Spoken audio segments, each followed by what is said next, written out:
रामायण का सबसे चर्चित पात्र है माता सीता का। माता सीता, जिनका उल्लेख रामायण के अलावा कई और ग्रंथों में मिलता है, जिनके बारे में कई कथाएं आपने सुनी होंगी, और आज इस खास रिपोर्ट में हम आपको माता सीता से जुड़े एक ऐसे ही रहस्य से रूबरू करवाएंगे। एक ग्रंथ में किए गए उल्लेख के अनुसार मिथिला के महाराज जनक के राज्य में कई सालों तक बारिश नहीं हुई। राजा जनक चिंतित हो गए और ऋषियों से जाकर इस समस्या का समाधान पूछा। ऋषियों ने राजा जनक को बताया कि जब आप स्वयं हल चलाएंगे तब जाकर आपके राज्य पर इंद्रदेव की कृपा होगी। बिहार में स्थित सीतामढ़ी के पुनौरा गांव में ही राजा जनक ने हल चलाया। राजा ने सबसे पहला हल जिस जगह पर चलाया वो हल धातु से टकराकर अटक गया। राजा जनक ने वहां खुदाई का आदेश दिया। वहां से कलश निकला और कलश के अंदर एक सुंदर सी कन्या थी। राजा जनक, जो खुद निसंतान थे, उन्होंने इस कन्या को भगवान का आशीर्वाद मानकर अपनी पुत्री बना लिया।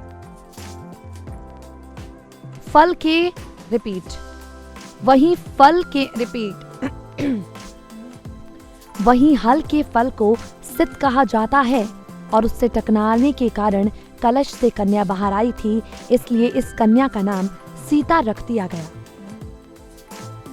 माना जाता है कि इस घटना की वजह से राजा जनक की पुत्री माता सीता नहीं थी।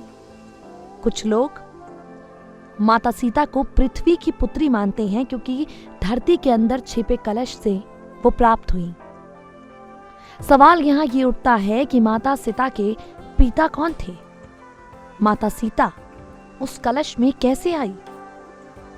इस बात की जानकारी रामायण के साथ साथ कई अन्य कथाओं में दी गई है। रामायण में बताया गया है कि रावण ब्रह्मा जी को प्रश्न करके कई सारे वरदान मांग रहा था, जिसमें उन्होंने एक वरदान मांगा कि जब भूलवश अपनी पुत्री से ही प्रणय की इच्छा करूं तब वही मेरी मृत्यु का कारण बने। रावण की ऐसी बात से ज्ञात होता है कि सीता रावण की पुत्री थी। इसी के साथ धार्मिक ग्रंथ रामायण में उल्लेख किया गया है कि जब कृत्समद नामक ब्राह्मण माता लक्ष्मी को अपनी पुत्री के रूप में मानने की कामना करते हैं, तब हर रोज एक कलश में कुश के अग्रभाग के मंत्रोच्चारण के साथ दूध की बूंदें डाला किया करते थे। ऐसे में एक दिन ब्राह्मण कहीं बाहर चले गए, तब रावण इनकी कुटिया में अचानक आ गया। वहां मौजूद ऋषियों को मारकर उनका रक्त कलश में भर ले गया, और बाद में ये कलश रावण ने मंदोदरी को दे दिया। बताया जाता है कि ये बेहद ही तीव्र विष है। रावण ने कहा था कि इसको कहीं पर छुपा कर रख दो। मंदोदरी ने अपने पति रावण की बात मानते हुए मौका देखकर कलश में रखा रक्त पी लिया, ताकि उनको रावण से हमेशा के लिए छुटकारा मिल जाए, पर ऐसा हो नहीं सका।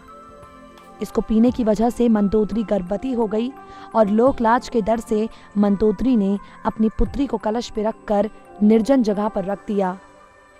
जहां पर महाराजा जनक पहुंचे, हल चलाया, कलश उन्हें मिला और माता सीता उनकी पुत्री बन गई। यानी इन दावों के आधार पर माता सीता रावण की पुत्री रही। हालांकि इस बात का दावा हम नहीं करते। ये जानकारी हमने आपको धार्मिक ग्रंथों में किए गए उल्लेख के आधार पर दी है। नेक्स्ट 9 न्यूज से मेघा की रिपोर्ट।